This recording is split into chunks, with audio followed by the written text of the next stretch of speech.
श्लोक 81. श्रीराम. मना मत्सरे नाम सांडू नको हो, अति आदरे हा निज ध्यास राहो. समस्तामध्ये नाम हे सार आहे, दुजी तुळणा तुळिताही नसाहे. श्रीराम.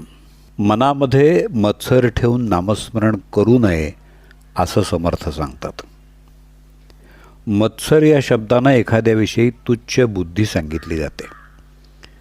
गीतेनं मत्सराला आसुरी संपत्तीचं लक्षण म्हटलं आहे. संत ज्ञानेश्वर महाराजांनी मत्सराचा अर्थ सांगताना संत, ईश्वराचे भक्त, महात्मे यांची निंदा करण्याची वृत्ती असं सांगितलं आहे. मत्सराचे अनेक पैलू आहेत. जी गोष्ट आपल्याला मिळायला पाहिजे होती ती दुसऱ्याला मिळाली, किंवा एखादी गोष्ट आपल्याला आणि दुसऱ्यालाही मिळाली तर आपल्याला त्या व्यक्तीचं मत्सर वाटतो. सर्वसाधारणपणे एकाच व्यवसायात काम करणारे दोन व्यावसायिक परस्परांचे प्रतिस्पर्धी असतात. उदाहरणार्थ 2 डॉक्टर, 2 वकील, 2 प्राध्यापक वगैरे वगैरे.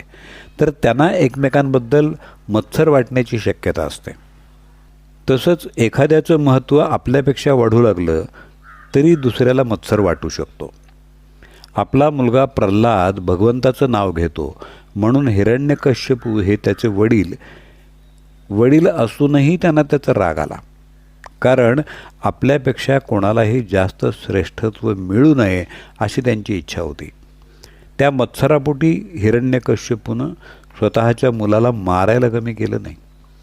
समाजात वावरताना बऱ्याचदा आपण असं पाहतो की एखादा माणूस आपल्या कुलदेवतेचं व्यवस्थित करतो, घरातले कुळधर्म कुळाचार नीट करतो, नामस्मरणाची साधना करतो, पण इतकं करूनही त्याला म्हणावं तसं यश मिळत नाही.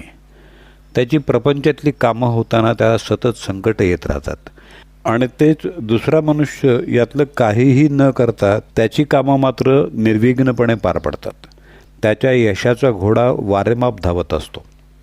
अशा वेळी सहजच पहिल्या माणसाच्या मनात मी इतकं सगळं व्यवस्थित करून माझ्याच बाबतीत असा त्रास का, असे प्रश्न येऊ शकतात. दुसऱ्या माणसाला मिळणाऱ्या सुखाबद्दल पहिल्या माणसाला मत्सर वाटू शकतो. त्या मत्सराच्या पोटी तो साधना सोडण्याचीही शक्यता असते. ज्ञानेश्वर महाराज, तुकाराम महाराज, नामदेव महाराज अशा थोर माणसांचा मत्सर करणारी अनेक माणसं होती.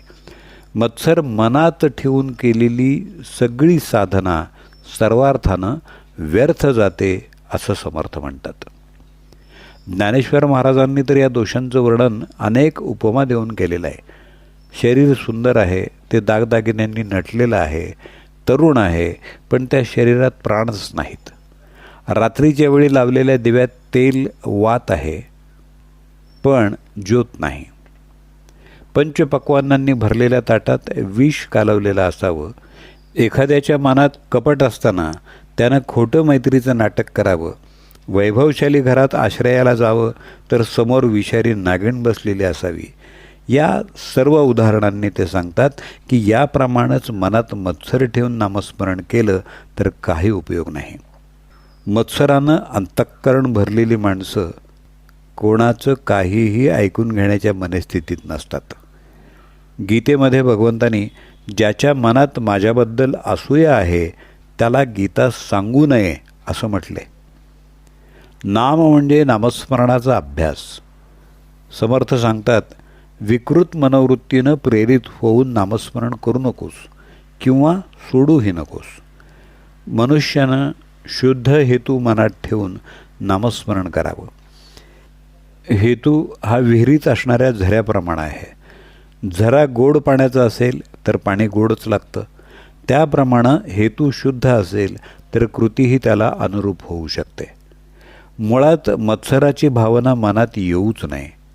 अत्यंत श्रेष्ठ, सोपं आणि प्रभावी असलेलं ईश्वराचं नाम त्यामुळं घ्यावंसं वाटत नाही. जो माणूस तासनतास देवाच्या गोष्टी सांगतो तो 15 मिनिटं नामस्मरण करायला कंटाळतो. त्यामागं तुच्छतेची भावना असते. नामस्मरण म्हणजे पोकळ बोलणं असं वाटतं.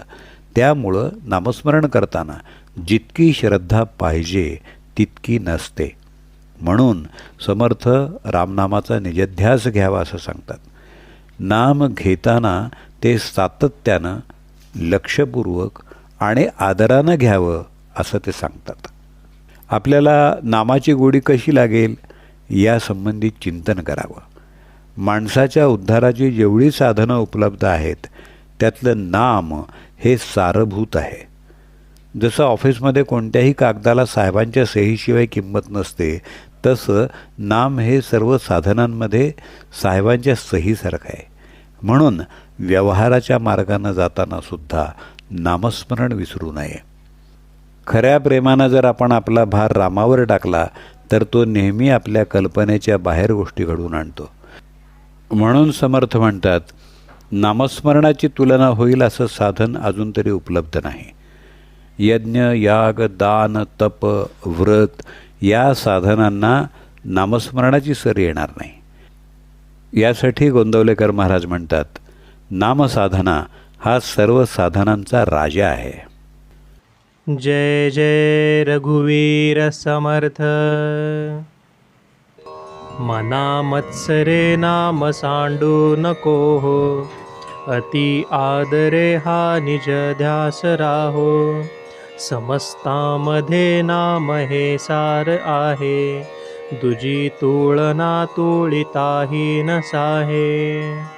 श्रीराम.